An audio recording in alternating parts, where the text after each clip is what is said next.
Hello, my name is Ian Reeves. I am the president of Architects Design Group. We are pleased to be assisting the city of Portsmouth on their new community policing facility. A little bit about our firm, Architects Design Group, or ADG as they refer to us. We've been in business for 52 years, focused on public safety architecture on a national basis. We've completed over 450 projects in planning and design, and we've been frequently asked for the last 25 years to be guest lecturers at the International Police Chiefs Conference, as well as we host a public safety facilities planning seminar for the last 20 plus years. We are the lead planning consultant for the Portsmouth Police Headquarters. We are also very pleased to be teamed with LaValle Brensinger Architects, our prime architect. I'd like to share with you today the programming process and the analysis that we have to conduct before we even start identifying how big a facility should be. We have to understand the organizational structure of the department and all of the services that the department's representatives provide to the community. Each department is made up of multiple individual units: patrol, operations, records, support services, dispatch, detectives, all the above. We have to analyze the staffing counts for each of these units, whether that is civilian or sworn personnel. Every one of these projects is a community-oriented facility. That is a key critical component to the planning process. We have to understand what the organization's curriculum, activities, and programs are, and how they currently and intend to in the future engage within the city and the community and the citizens. Providing community-oriented spaces for engagement within a public safety facility is a key component to building the trust and relationship with the citizens. When we're thinking about spatial allocations within a community-oriented law enforcement facility, we also need to be able to understand and analyze what community assets are available to the department, such as additional meeting spaces or community-oriented meeting rooms or training spaces. When we're analyzing the assets of a community, we need to understand what other facilities are available to the department.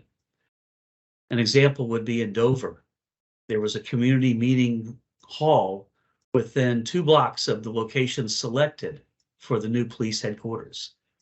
That afforded us the opportunity to reduce the overall program for the new police headquarters because many of the community engagement meeting spaces and multi-purpose training rooms were available within close proximity. That allows the size of the facility being proposed to be reduced, which reduces the overall development costs. No 2 facilities within a regional area are going to be identical.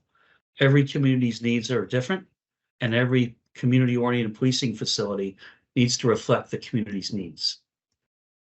When we look at spatial allocations, every room is identified within a spatial needs assessment. That assessment also identifies caveats or requirements for specialized technology, infrastructure, accessibility, and other units that they should be next to for the efficiency of workflow and the delivery of services on a day-to-day operational basis. These sizes are specific to the functional need of each individual room. There is specialized equipment, secure technology, and controlled accessibility considerations that need to be taken. Identification of future growth needs is also a very big issue when we're trying to make sure that we're identifying not just what the current needs are, but projecting future needs as well. And this affects each individual unit within the department. As service calls increase, staffing must increase to reflect those calls. We analyze the service calls historically to identify which units within the department are involved in the response to each of the service calls. There are additional factors that influence our programming process. The identification of these community-focused spatial needs and opportunities is critical. Providing for these, as previously noted, is an opportunity to enhance the already successful relationship that the department has with the citizens. Within this industry, there are a great deal of accreditation and national and statewide design protocols and guidelines that we have to adhere to. CALEA is the Commission of Accreditation for Law Enforcement Agencies. This is the primary law enforcement accreditation agency. It discusses protocols and requirements for how events are managed, documented, and resolved. It also includes layouts of law enforcement facilities that will protect the city from frivolous lawsuits because they have been designed and protocol with the guidelines. There are other agencies that are very important to understand, especially when it comes to security provisions such as CJIS, the Criminal Justice Information System. This system provides data to law enforcement agencies that only people with certification have access to. There's the American Red Cross that talks about spatial allocations for managing events such as a natural disaster or a man-made terrorist event, and how spaces have to accommodate needs that only occur during a activation mode when it's all hands on deck. There's also the International Association of Law Enforcement Planners and the National SEPTED Association, both of which I am a member of. The IAPE is the International Association of Property and Evidence. Who has access? We have to be able to maintain and prove in a court of law that nobody has had access to any evidence other than those required to process it. That is referred to as maintaining the sanctity of custody.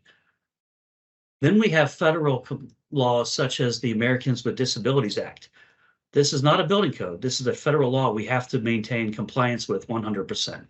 This dictates how big certain areas are for people with special needs and physical challenges.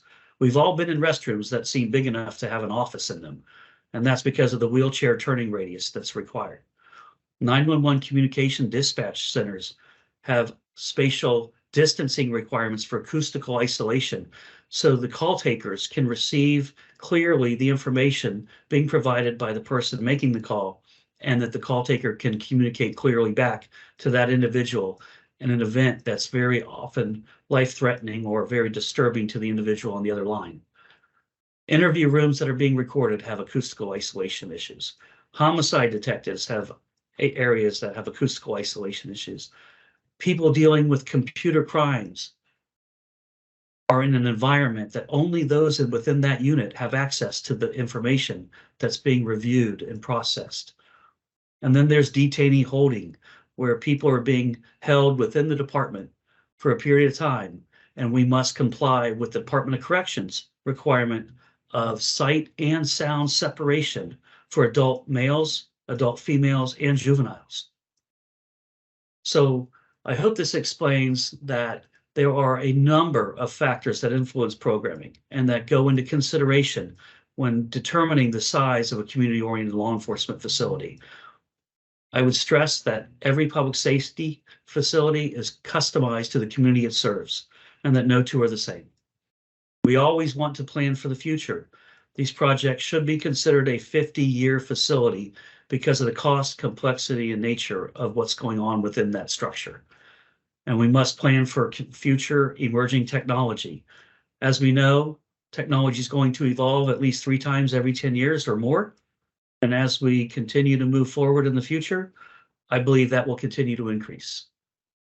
I hope this has given you a brief explanation of our process in determining the size of a community's facility. And if you have any questions, please reach out to the city and we will help respond appropriately. Thank you.